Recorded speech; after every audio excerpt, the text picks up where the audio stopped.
বর্তমানে সোশ্যাল মিডিয়ায় একটা ভিডিও ব্যাপক হারে ভাইরাল হয়েছে। সেখানে বলা হচ্ছে যে এক ব্যক্তি জাপানের 270 কোটি টাকা খরচ করে মানুষ থেকে কুকুর হয়েছে। আসলে এটা কিন্তু বাস্তব কোনো ঘটনা নয়, এটা একটা গুজব।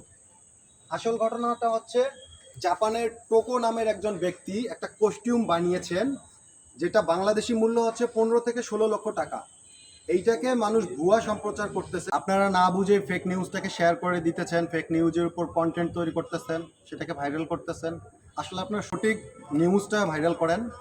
এখন হচ্ছে ওই যে টোকো নামের জাপানের যে ব্যক্তিটা, তিনি কিন্তু একটা প্রতিষ্ঠানও তৈরি করেছেন তার এই কস্টিউমের উপর।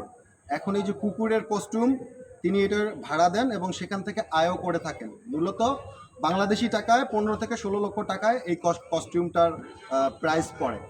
তো আশা করি বিষয়টা বুঝতে পেরেছেন। যদি ভিডিওটা সঠিক মনে হয়ে থাকে তাহলে শেয়ার করে পাশে থাকবেন। Thank you.